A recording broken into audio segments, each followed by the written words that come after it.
Which one you consider as platform?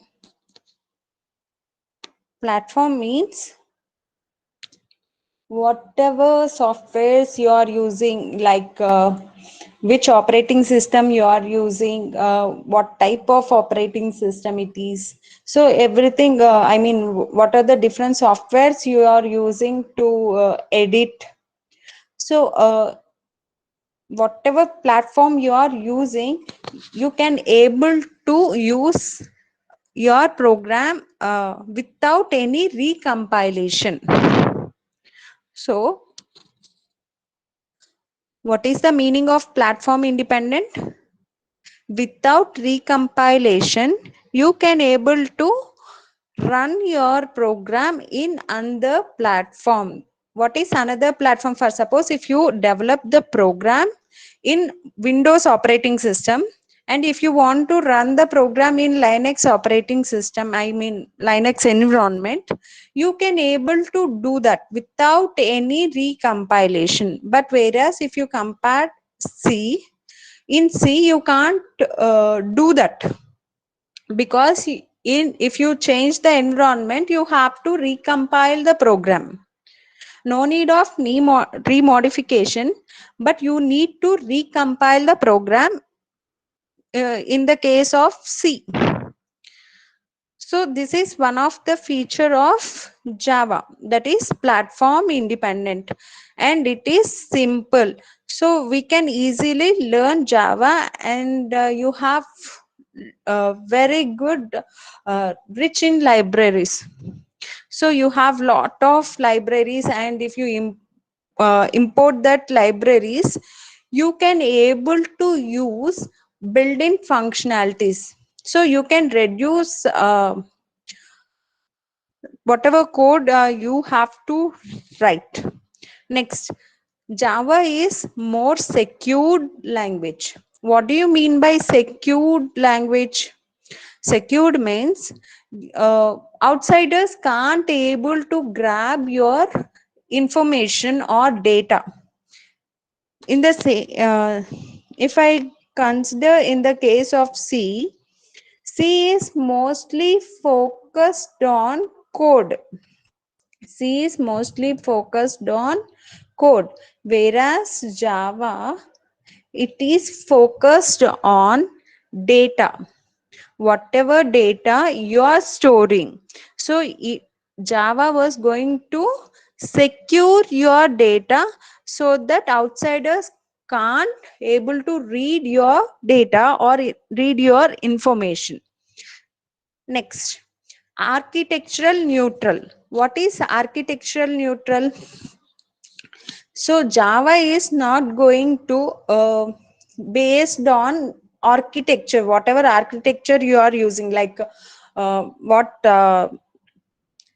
processor you are using, whether you are using Intel processor or Athlon, whatever processor you are using, it is not based on your hardware. So architectural neutral means it is not based on your hardware. So if you compile your program in one machine, you can able to run that program. So what is platform independent and what is architectural neutral? They both are different. Platform means related to softwares.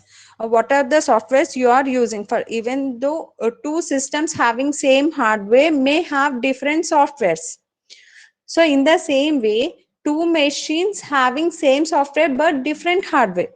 So in both the scenarios, you can able to work with Java without any recompilation.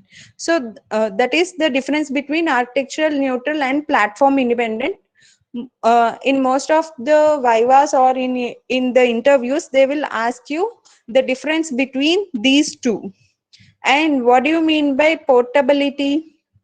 Portability means if you can able to move your software from one machine to another machine. If you can able to move your software from one machine to another machine without changing any code, that is called portability. without doing any modification. If you can able to move your software from one machine to another machine, then you can say that software is portable. Next one, robust. So even in Java we have error handling techniques and we have exception handling techniques. Even though if you have any error, we can able to get back to the program very quickly. So it is considered as robust. Next, multi-threaded. So Java going to support multi-threaded feature. So thread is nothing but a lightweight process, or uh, thread you can consider as a part of a process. So running a program is one process. Editing some code is one process. If you have any individual or independent portions in your process, then we can consider that part as thread. So your Java is supporting multi-threaded concept. Generally in all the operating systems support this multi-threading concept, because parallelly 2 or 3 programs will run at a time. For suppose if I consider my system, along with this PowerPoint presentation I have switch on Google Meets, and I also running my audio. At the same time I'm using some other software to do some background work. So how all these programs happening parallelly? How all these programs happening parallelly? Because of multi-threading concept. Because each process, I mean, here I have different process in the, again in each and every process we have different threads which are not dependent on each other. So what again in multi-processing we will have multi-threading to get high performance of your CPU. So if I'm using multi-threading concept, I can use system cycle more effectively. So that's the reason why we are using multi-threading. So in order to design multi-threaded programs, we can use Java. Next one is interpreted. So Java have interpreter. That interpreter name is JVM. The interpreter name is JVM. JVM means Java Virtual Machine. JVM means Java Virtual Machine. Okay, what is the purpose of this virtual machine? So this virtual machine going to convert your bytecode to a executable data.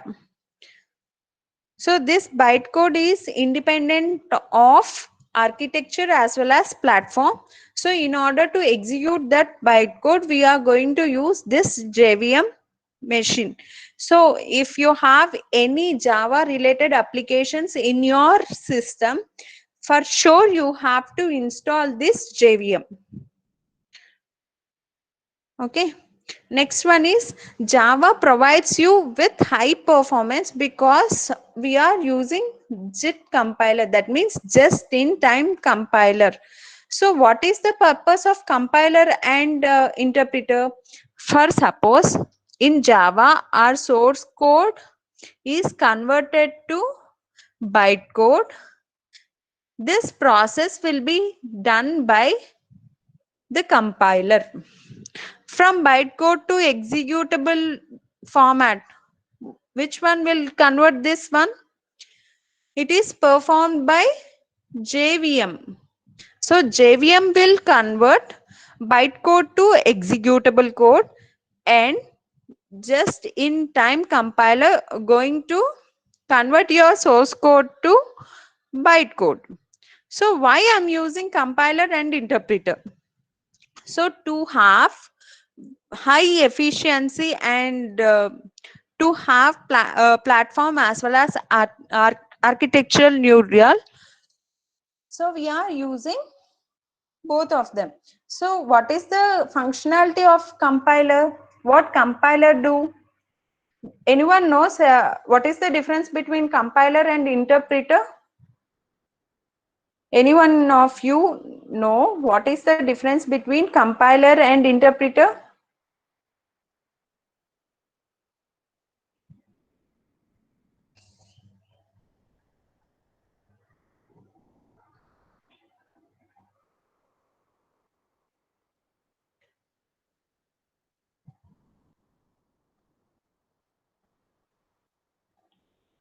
I'm asking you, do you know difference between compiler or interpreter? If you know, no, okay.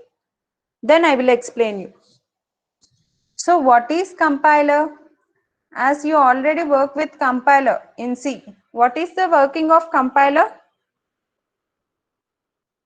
Do you know how compiler works, or do you know definition of compiler?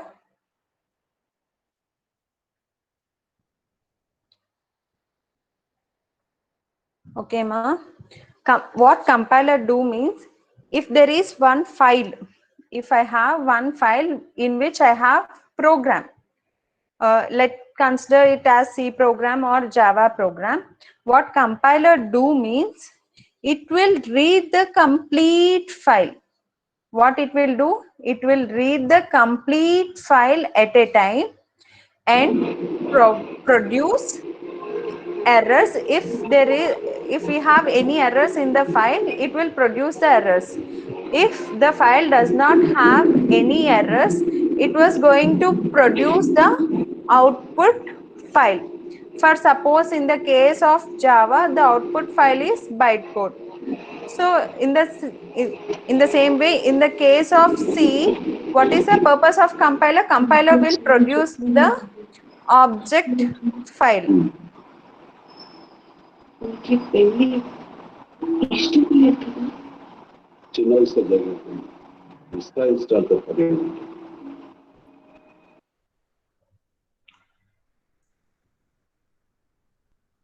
So what is the purpose of compiler?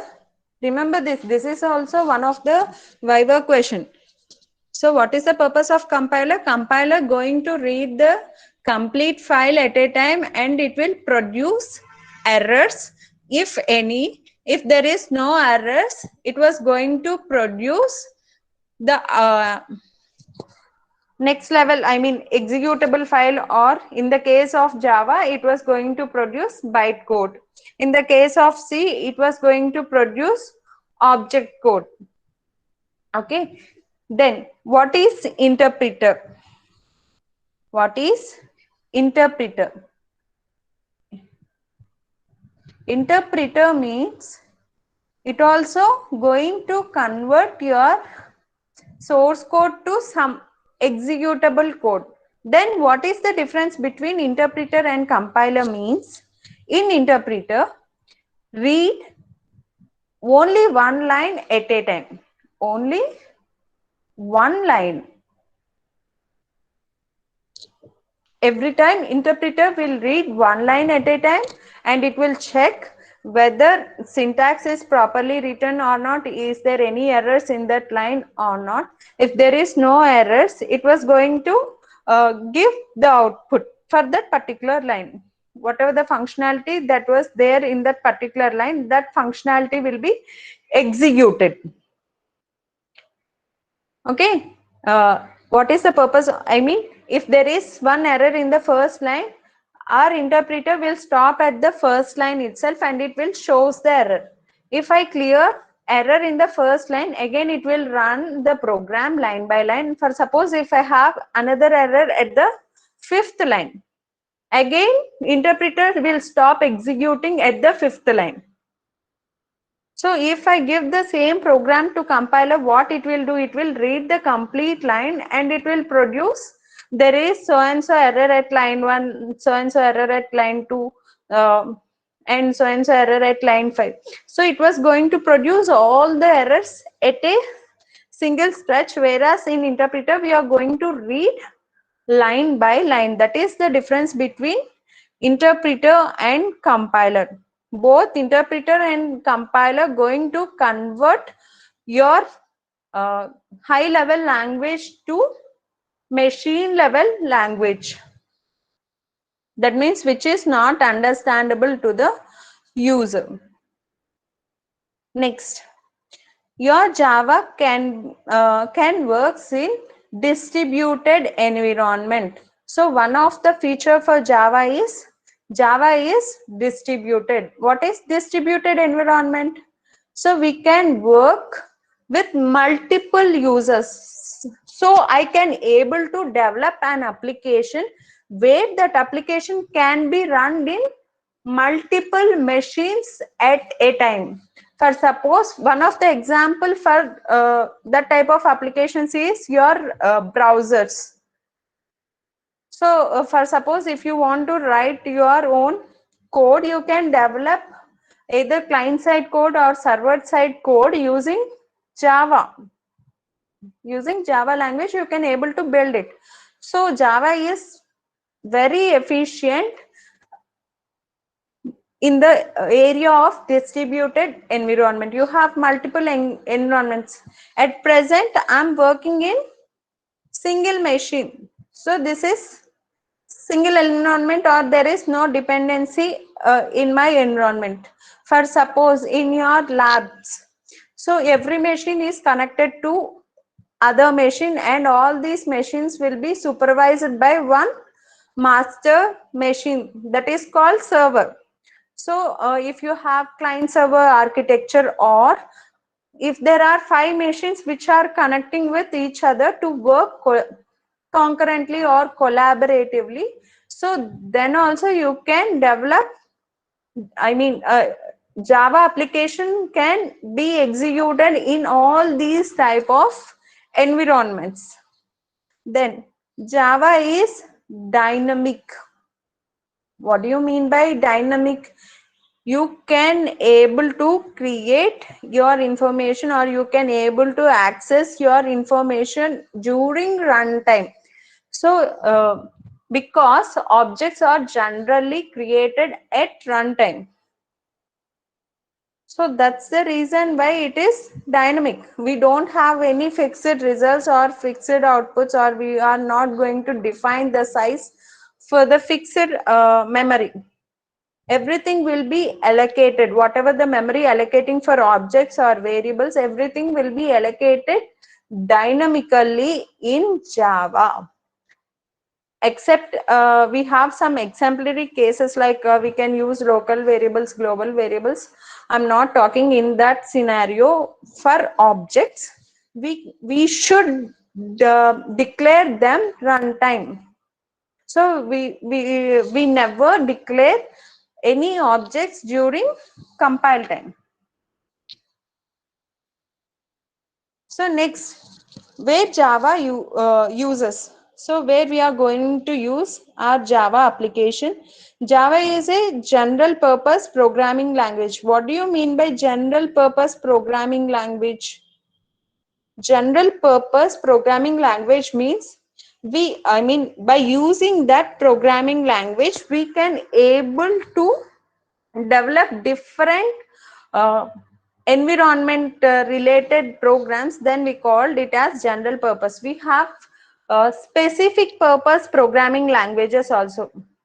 Okay, if you take COBOL, it is purely for business oriented applications. We can't use that language for any other applications. So we Pascal, so they are meant for only specific. So if you consider Java, by using Java, you can able to design window-based application, you can able to design web-based application, you can able to design mobile-based application, you can able to design web-related applications, embedded system applications. Okay. So by using it, we can able to develop desktop applications, mobile applications, big data processing, embedded systems, and we have many more. Okay, and next. So by using Java we can able to design concurrent and class based object oriented applications. Okay, so this is all basics, or how to use where the Java uses, I mean uses of Java. So from laptops to data centers, we can use Java applications, from gamings to scientific applications, from normal mobile phones to internet. So we can use Java in all these environments. Next, why this Java becomes more popular? Why software developers opt Java? What is the reason for opting Java? So one of the main reason is high performance and portability. These are the main features of Java, and we can able to work in a cross platform environment. That means even though if my platform or environment changes, I can able to work with Java applications.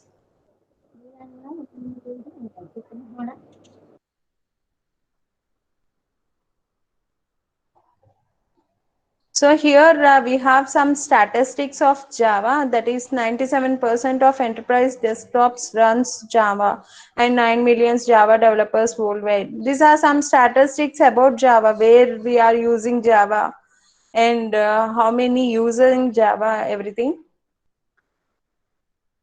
So you are going, so why you need to learn this Java programming? So these are some set of uh, key points why you have to study Java, and why you should study Java. The first one is you can easily learn one programming language, that is, which is a very powerful programming language, and you can study it very easily. And the second one is Java is mainly based on objects. So it is an object-oriented programming language, and it has rich set of application program interfaces, and we can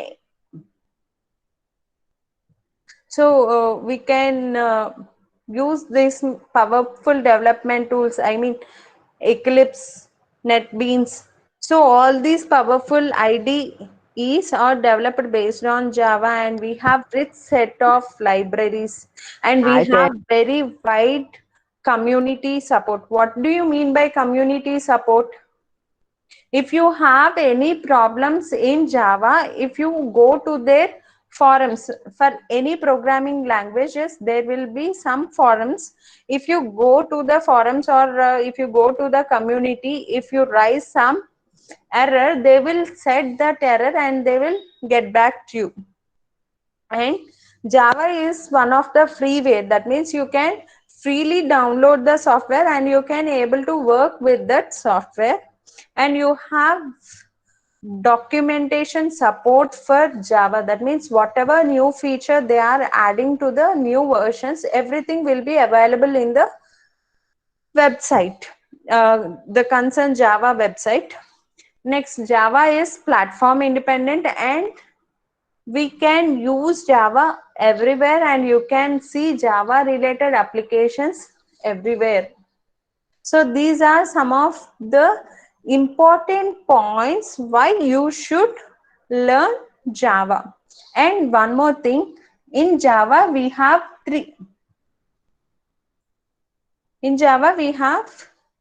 three types of editions. Where we can use, So, ma'am, Java? ma, Where you can use, ma'am?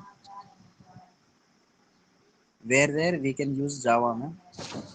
where we can use Java? Yes, That's ma'am. your question. Tell me some examples, ma'am. Okay.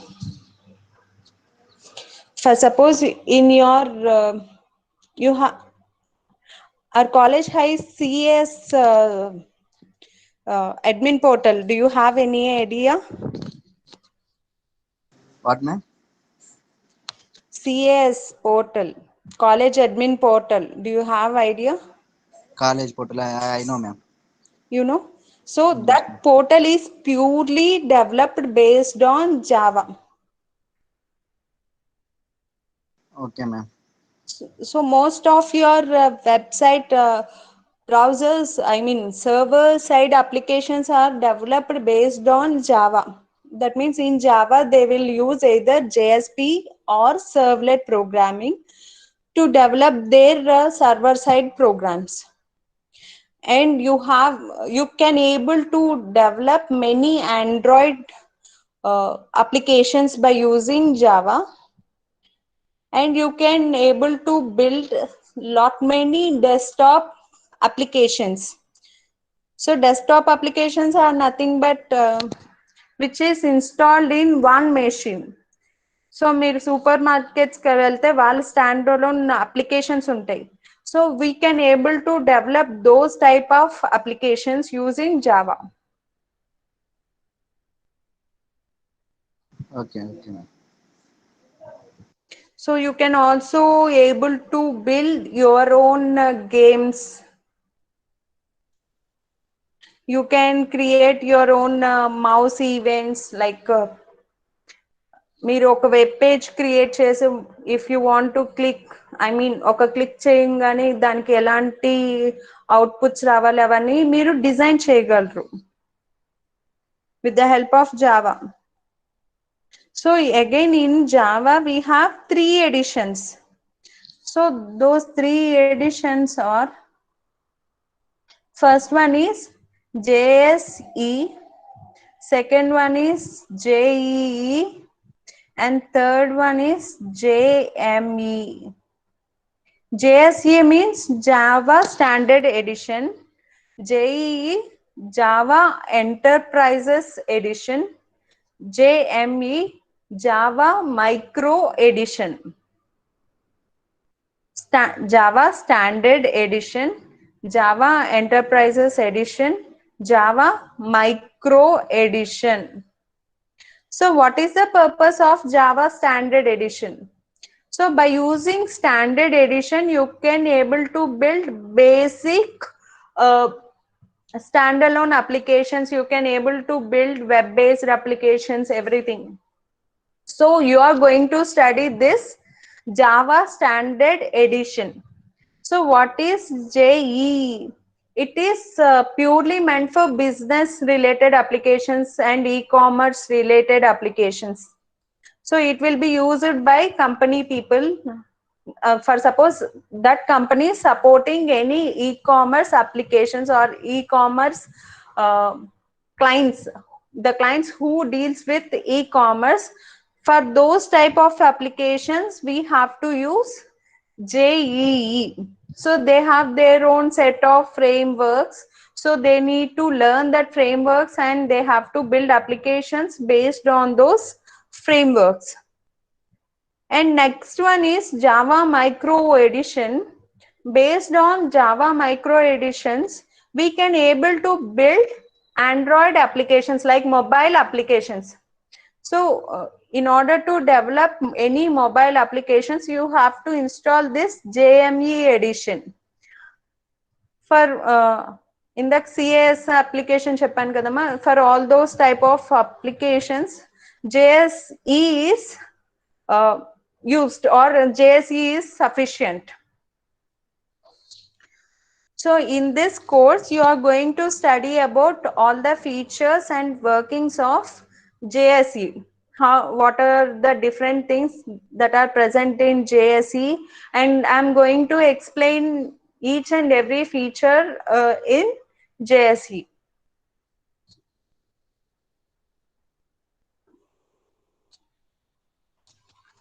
Any doubts till now?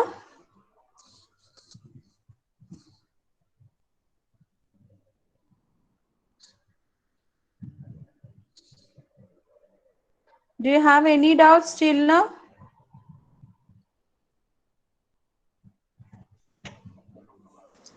No, ma'am, but we want to deep stuff, ma'am, in Java. Deep stuff. Yes, ma'am. So I'm just giving you introduction. Okay, okay. Next, ma'am. So if you have deep stuff, I will explain you that deep stuff. Okay. Okay, okay, ma'am. Next.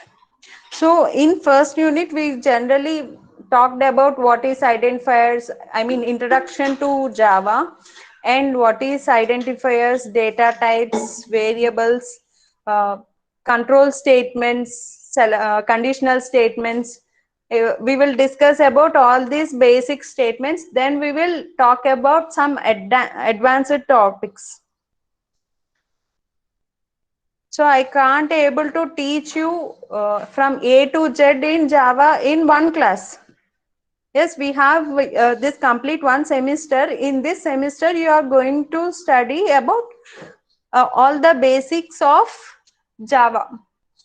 And you can be, if you learn with interest, you can able to build your own application also.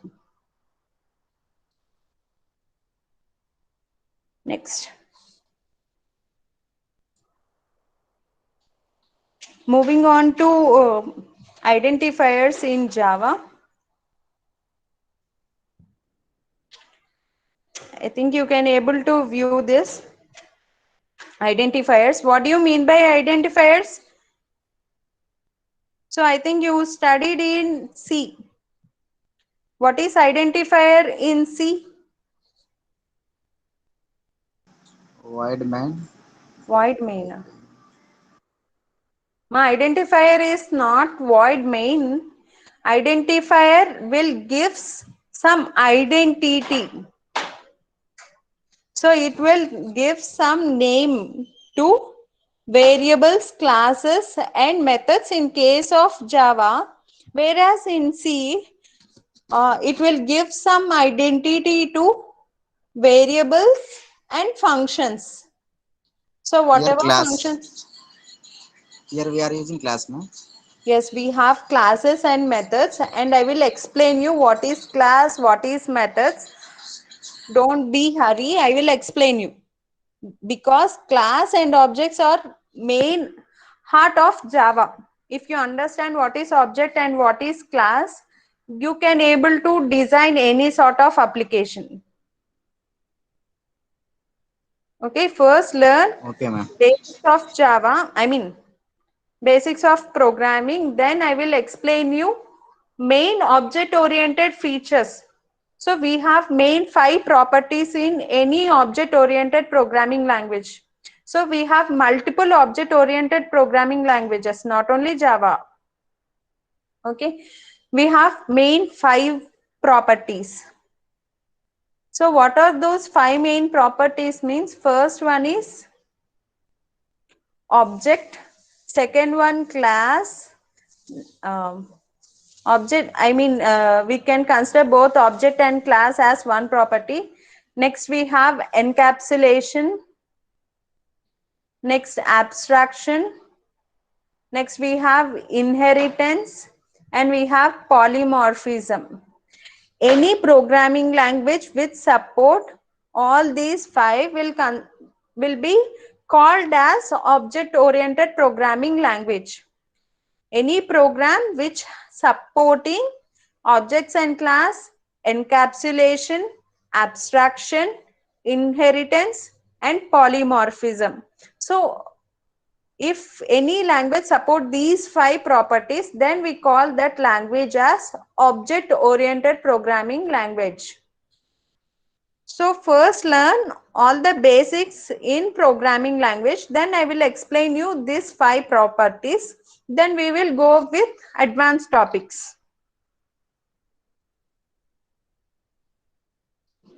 Now, what is identifier? The name itself it is telling. What it is telling? It was telling some identity to something. So how to identify yourself? For suppose in order to identify me, I have my own name. So if someone call me with my name, I can able to answer them. In the same way, you have your own identity. You have your own name. You have your own roll numbers. Okay. In the same way, our variables, classes and method should have some identity. So the name given to identify variables, classes and methods, those are called as identifiers. So to give some naming to these variables, classes and methods, we have some set of rules. So what are those rules? The first one is the identifier must start with either, I mean, we the name should start with alphabet, underscore or dollar. So what is the first rule? The name should start with either capital or small letters, underscores and dollar symbol. So in the case of C, is this rule accept or exist or not exist? Applicable or not applicable?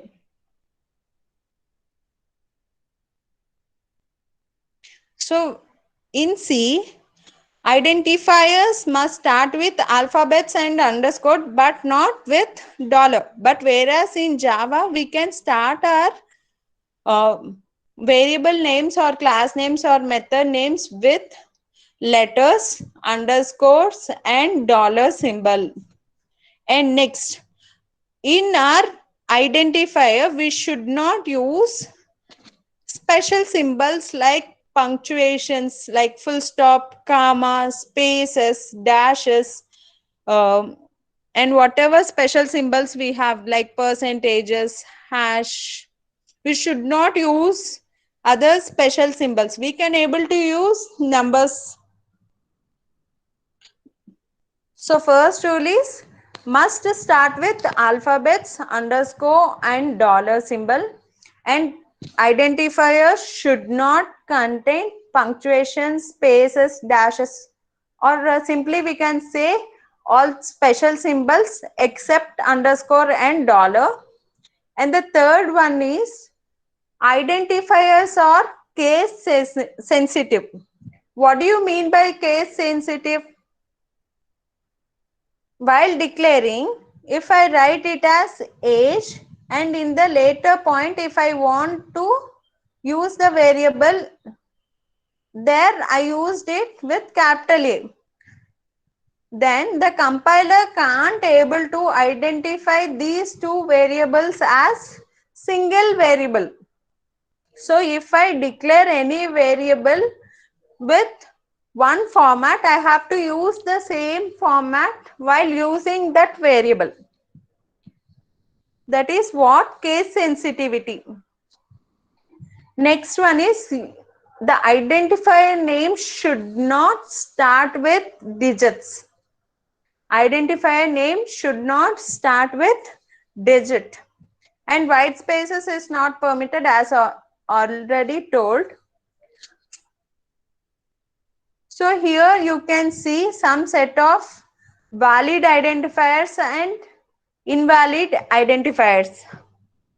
So here if you observe age, so it's starting with alphabet and it has only alphabet, so it is valid. Next one, if you observe dollar salary, so we can start with dollar, so we can accept this as an identifier. So underscore value, so variable, I mean the identifier start with underscore, so we can work with underscore. As I already told you, this is first rule. So we can use underscore, dollar and letters. So here if you observe, the identifier start with two underscores. So okay, it's starting with underscore and rest of the body containing underscore, numbers and letters. So no problem. So here, why it becomes illegal? 123 ABC. Why it become illegal? Because identifiers should not start with digits. So that is why it is illegal identifier. If you observe this salary, here I am using dash. So for identifiers, we should not use hyphens or dashes or any other special symbols. So why this max value becomes illegal? Because here we have some white space. So you should not use white space between identifiers. If it is one single name, you should not use white spaces. That is another thumb rule. So you have to remember all these points, ma. Because while writing a variable name or class name or method name, you have to strictly follow these rules. Okay, any doubts in the identifier rules? Identifier means a name given to a variable or class or methods, and we have some set of rules to define identifiers. First rule is identifier name should start with letters. Letters means alphabets, underscore, and dollar symbol. And the second rule is identifiers should not contain any special symbols except underscore and dollar symbol. And the third rule is Java is case sensitive. That means if you are using small case, you have to follow the same thing throughout the program. Next one is you should not use digits as a first symbol. You should not start any identifier with digit name. And the last one is you should not use white spaces to separate two letters or two words. So if you want to separate two words, you can either use underscore between them. For suppose you can write in this manner, max underscore value. This is one way to separate two words in a variable or class or method, and the other way is capitalize capitalize starting letter in each word, like first letter capital, next letter capital. So you can use any of these methods to separate two words. If you want to separate two words, you can either use any of this format. Okay. Any doubts up to here?